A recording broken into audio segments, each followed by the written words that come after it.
opportunity to come and cultivate peaceful heart, peaceful mind, tranquility, wisdom. And so our usual format for the guided meditation evening is we'll do a short period of chanting. And tonight we'll chant from the dark brown volume of the chanting book if people wish to join in. Beginning on page 18, and that's in our scriptural language, which is called Pali, P-A-L-I, and it's dedication of offerings to the Buddha. And then we'll have a period. We'll chant a reflection as well in English before we start meditating, but I'll call that out just as we go along. And then there'll be a period of guided meditation, and then just before 8:30 we'll chant another short reflection before closing the evening. But the chanting, obviously, the chanting and bowing is completely optional. I mean, the whole thing is optional. So, but join in if you wish, and just if you wish to just watch and listen, that's also okay too. Okay.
Yo so bhagava arahang sama sambuddho swakato yena bhagavata dhammo supatipanno yasa bhagavato sabaka sankho Dhammayang bhagavantang sadhammang sasangang ime hi sakare hiyatarahang aropite hi abhipujayama sadhunho bhante bhagava suchira parinibbutopi Pachima janata nukampamanasa ime sakare dugatapana karabute patiganhatu amhakang digaratang hitaya sukaya Arahang Samma Sambuddho Bhagava Buddhang Bhagavantang Abhivademi Swakato Bhagavata Dhammo Dhammang Namasami Supatipanno bhagavato sabaka sankho sanghang namami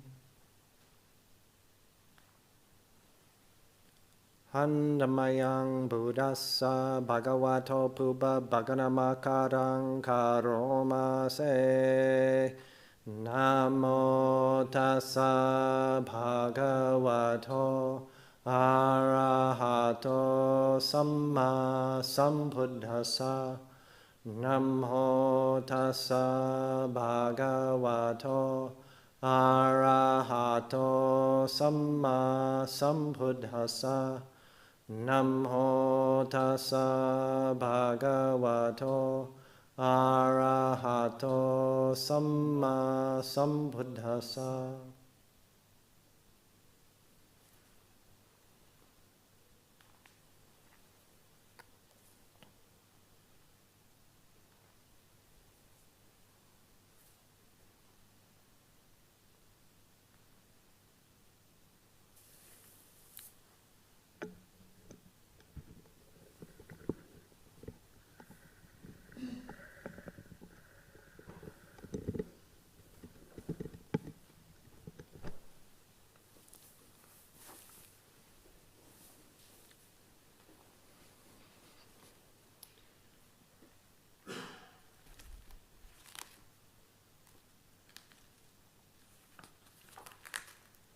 We'll chant in English the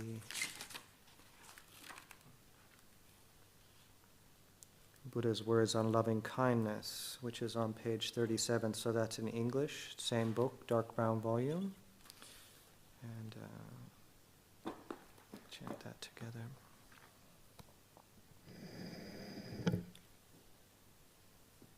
Now let us chant the Buddha's words on loving kindness. This is what should be done by one who is skilled in goodness and who knows the path of peace. Let them be able and upright, straightforward and gentle in speech, humble and not conceited, contented and easily satisfied, unburdened with duties and frugal in their ways, peaceful and calm and wise and skillful, not proud and demanding in nature.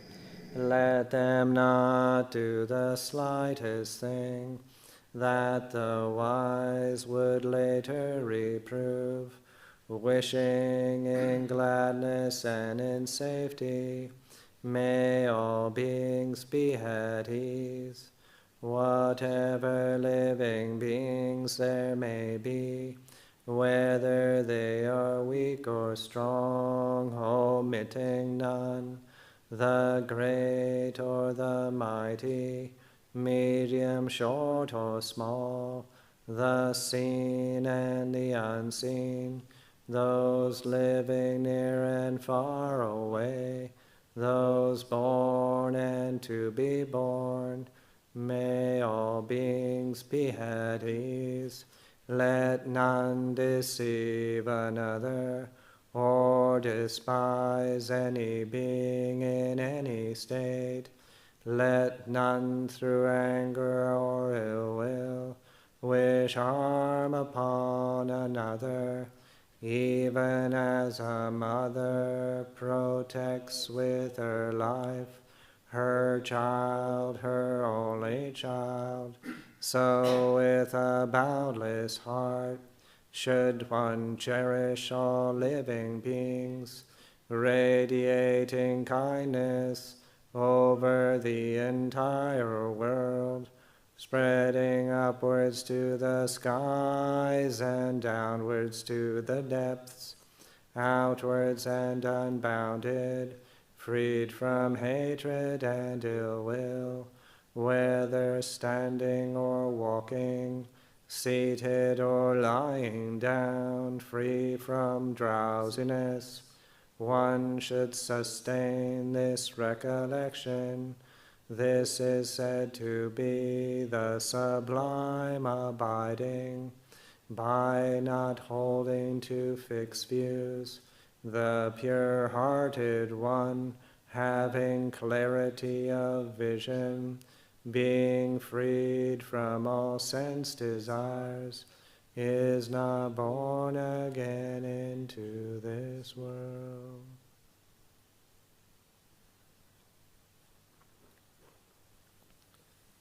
If you haven't done so already, establish yourself in a seated posture that's conducive for meditation, something that works for you. All of us have different bodily needs, and so take a moment.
Spiritual practice, in particular, what we're all here for tonight, not just on a singular basis like this evening, but also overall. I like to use the image or the simile of building a structure, a building. Is that you first need to prepare the ground. You prepare the ground, then we build a foundation, and when the foundation is secure and ready, then we start building the rest of it. We build upwards, we do the framing, and you fill in the framing, and then it's all of the refinements come later. But the refinements are not really worth much if the foundation is not steady. So taking time, as I mentioned a couple of minutes ago, to establish a sitting posture, whether we're on the floor, in a chair, on a bench, it doesn't matter. What matters is that we have established for ourselves a posture that supports, as much as possible, relative stillness. If we can maintain that posture for the next while we're doing our meditation, which could be up to 45 minutes. But having said that, if we need to move our posture, no problem. We do so mindfully. If we feel that remaining without moving is too uncomfortable or damaging, of course we move. We do so slowly, quietly, even if it means changing to a chair or something. It doesn't matter. What matters is that we are clear, mindful, not make a big deal out of something that's not a big deal.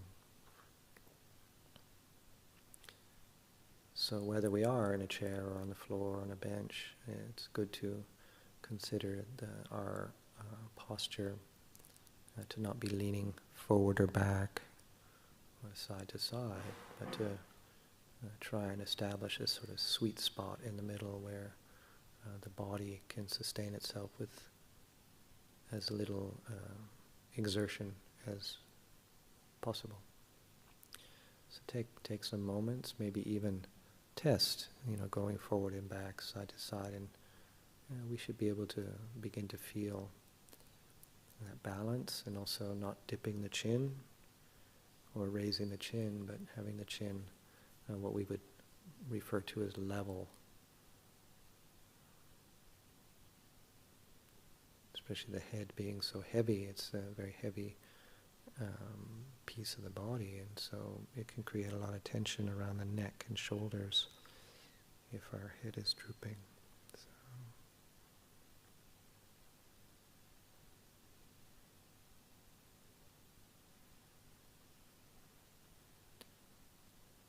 Even though I referred to this as maybe a preliminary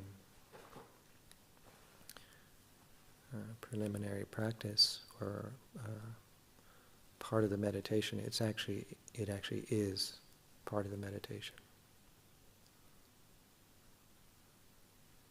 It's not just separate or inferior, but it's using mindfulness already. It's establishing mindfulness of the body.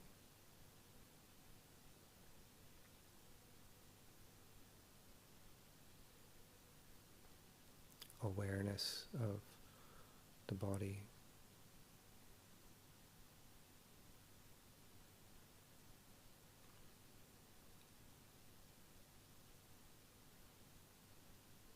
And I think we might be already aware, most or all of us, that the mindfulness of breathing, mindfulness of the in-breath and the out-breath is probably, I think it's safe to say, the most practiced meditation in several traditions.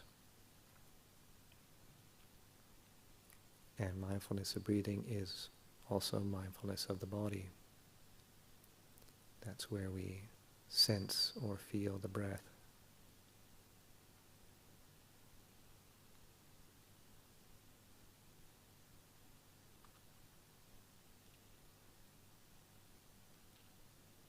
And it's probably the most practiced for a very good reason, because bodies don't think. We think about the body, but bodies in themselves don't think. And so it can give us a very good perspective on the thinking mind. It can give us a place to rest, gently rest our attention, so that when thoughts do arise, we're hopefully more aware of them.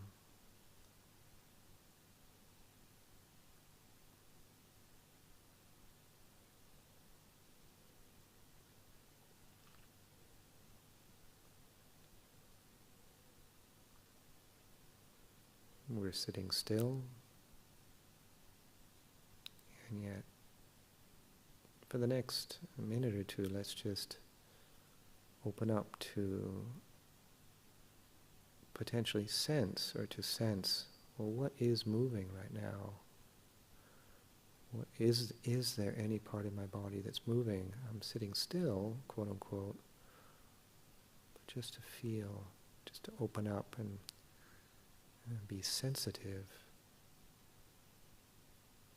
to any movement within the body.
I imagine that probably for most of us, one of the more obvious sensations of movement within our body is the breath.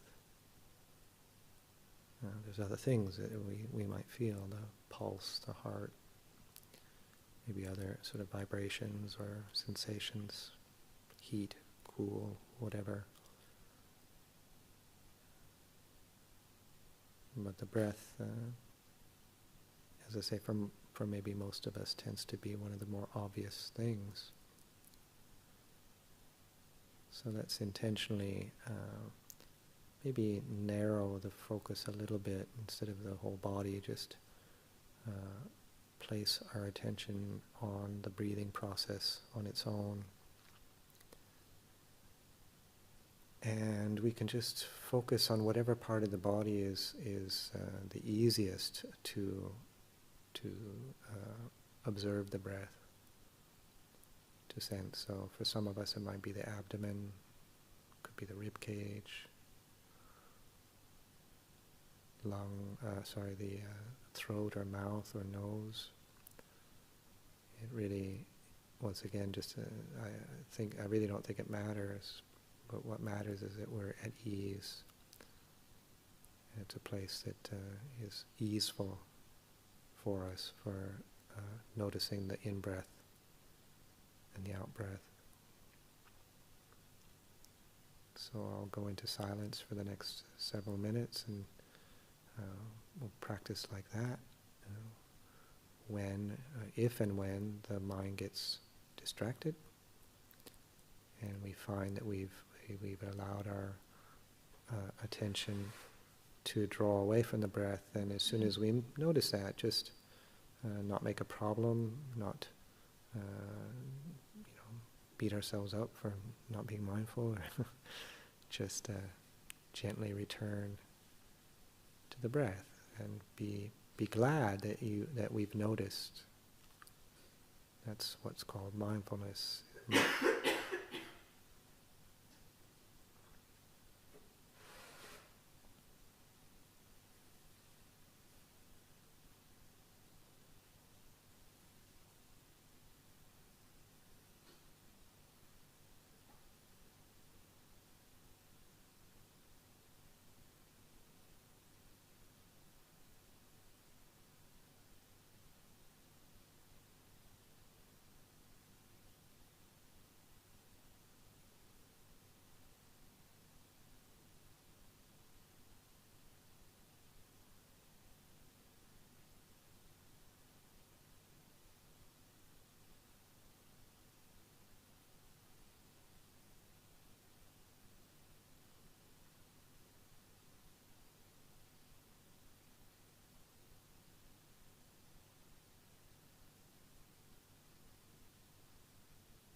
think it's a good reminder to consider that we're not trying to sterilize the mind or go into some sort of trance, but we're allowing the mind and heart to settle, hopefully, even a little bit, by doing exercises that lead to calm. And with this calm, we can see more clearly. Just like when the surface of a pond is calm and still, we can see into the water. There's no ripples to obscure our ability to see into the water.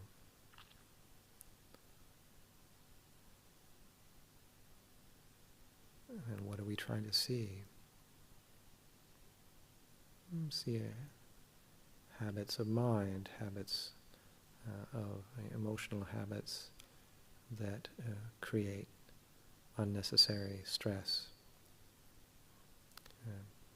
But not to confuse that and think we need to sterilize ourselves of ever feeling sad or feeling joy. No, and I like to think of it as that we see these things and feel these things more clearly, more fully in tune with the myriad emotions that arise and cease during our days and nights. And not to become some sort of emotional flatliner where there's nothing there.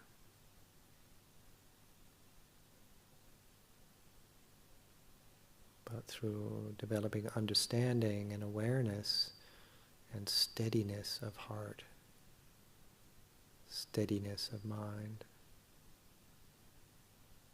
we can then feel and experience and yet remain steady.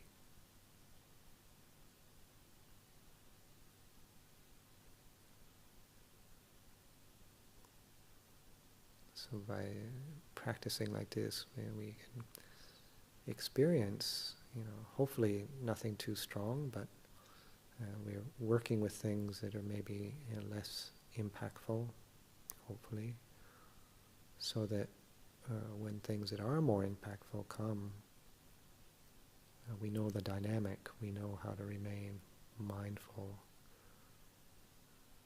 this poised alertness.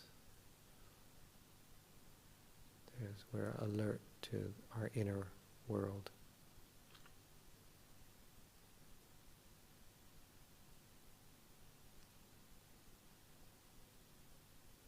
So no matter how many times our attention gets drawn away from the breath, for instance, not to worry about that.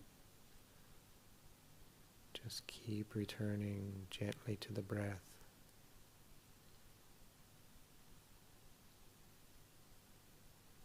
Not controlling the breath, but noticing.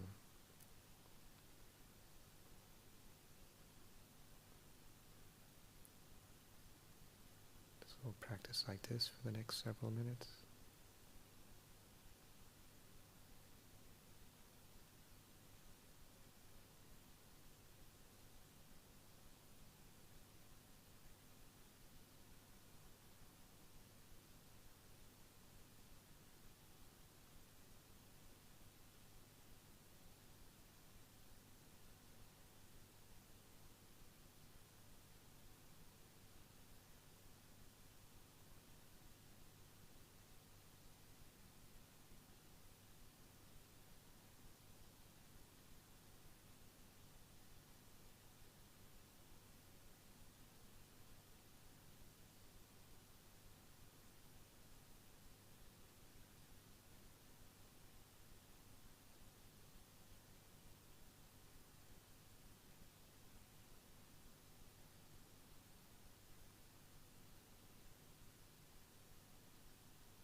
within the Buddha's teachings, really central to it is to transcend stress and suffering, discontent, dis-ease.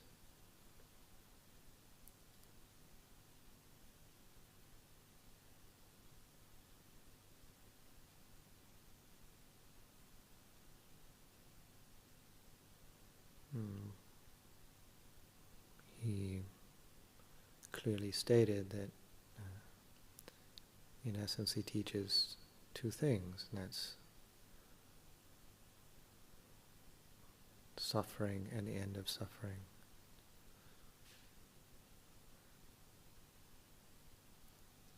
A few moments ago I used other translations for this word dukkha. It's the Pali word, probably most frequently translated as suffering, but it's more nuanced than that. It can be anything from very mild stress, mild movement towards something or away from something with clinging. It's the clinging, the grasping, the craving is the cause of this discontent, dis-ease, suffering. We want things to change. We either want to acquire something and keep it, or keep something we already have acquired, get rid of something we don't want, or keep something away from us that we don't have yet, but we're worried about coming into our life, whether it's a thought or emotion, a situation, person, place. It's sort of a fourfold dynamic.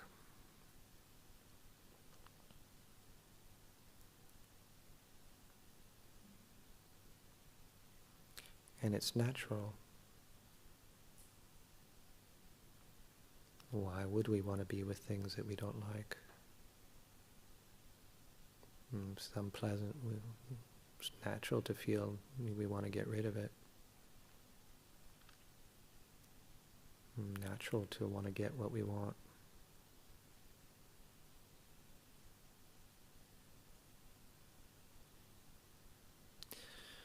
But there's two primary ways that I find very useful to reflect on.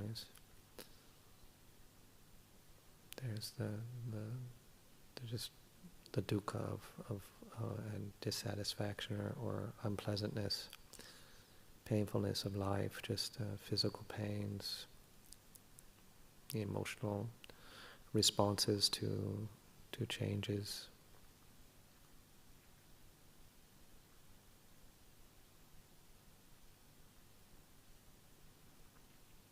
Buddha experienced, even as the Buddha, fully enlightened being, he experienced painful things. He experienced joyful things.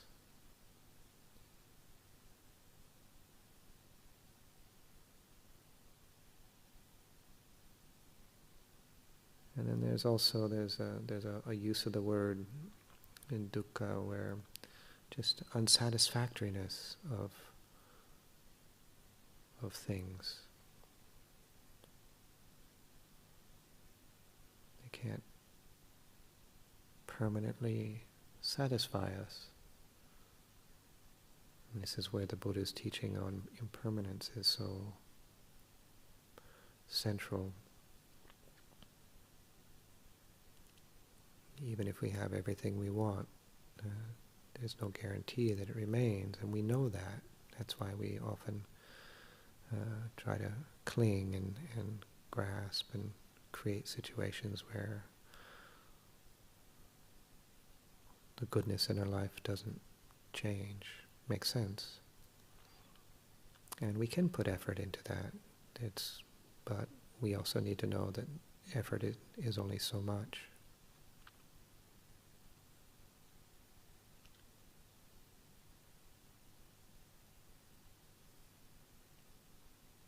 So even the Buddha, just as the Buddha, it didn't all of a sudden turn everything around him into satisfactoriness. No, but he understood unsatisfactoriness. He understood transience and change. He learned how to relate to change in a peaceful, spacious, balanced, accepting way.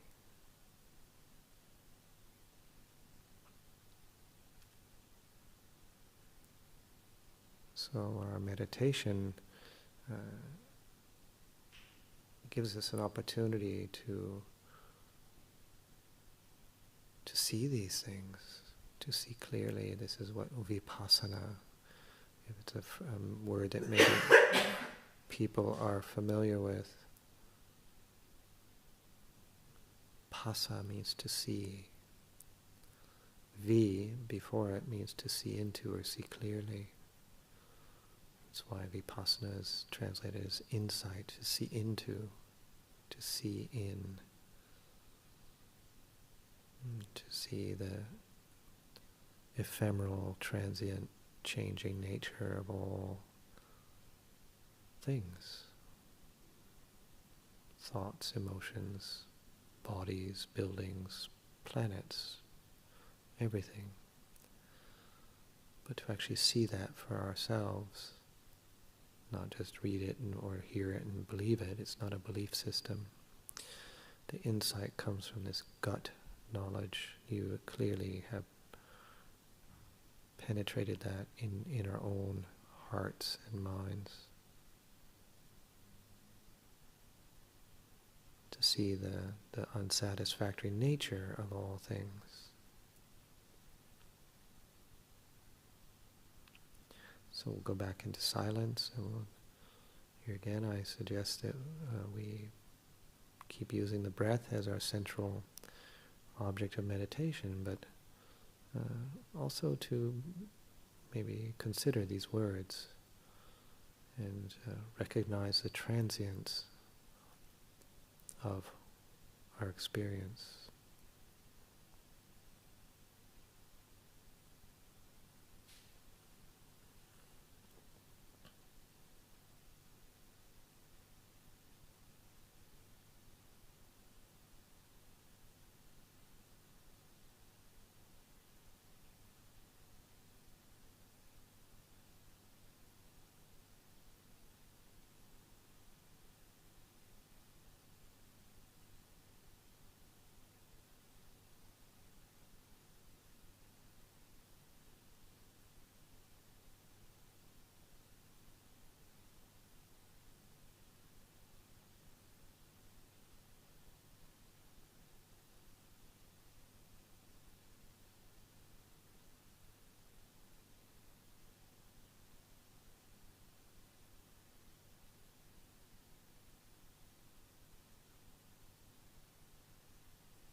So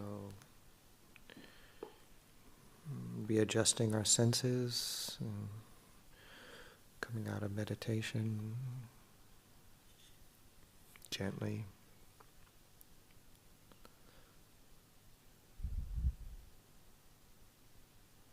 Before we part company this evening and do the closing homage to the Buddha, we'll chant another chant in English. This is the verses of sharing and aspiration, same book, page 33, English.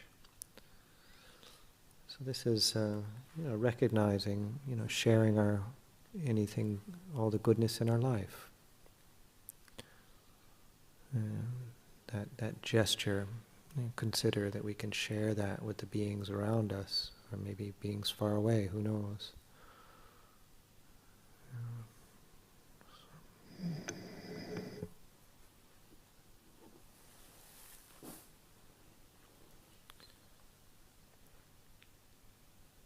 Now let us chant the verses of sharing and aspiration.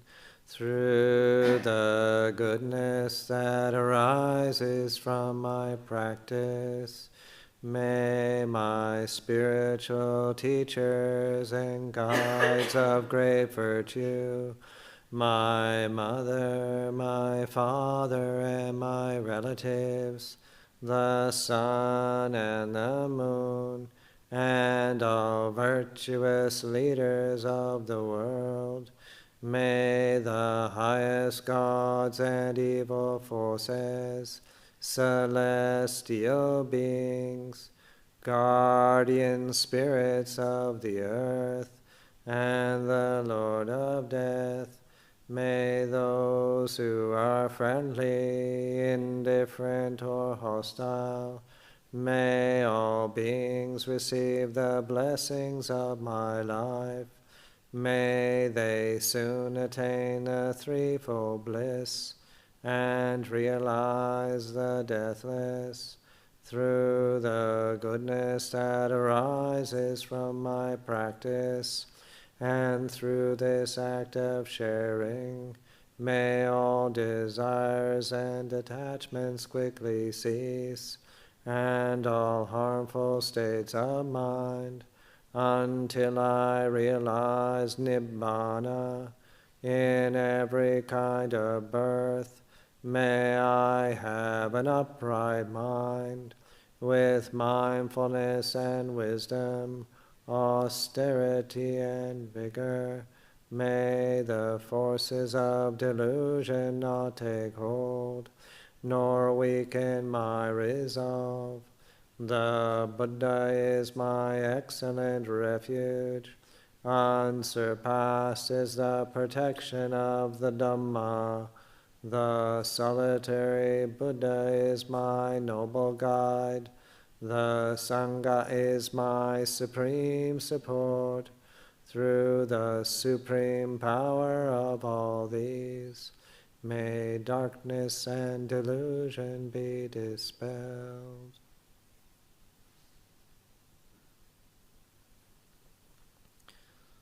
So we'll do the closing homage in the Pali scripture language. That's at the bottom of page 28 in the same book.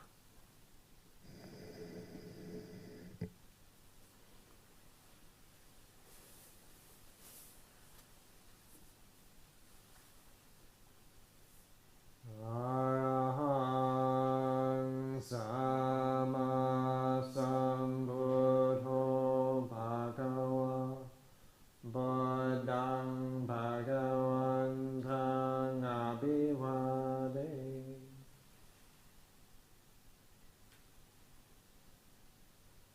Swakato Bhagavata Dhammo Dhammang Namasami.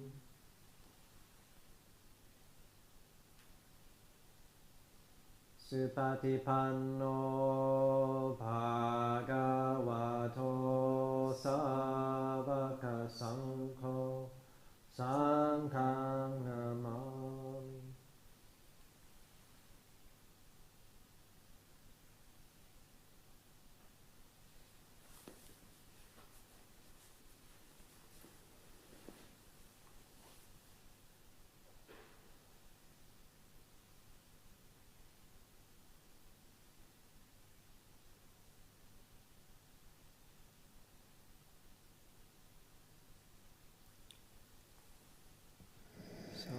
be peaceful, go safely, and for those of you who have come by car and are parked in our property, is that in about 15 minutes the driveway gets closed. These bollards come out of the ground, and I wouldn't want you to get locked in.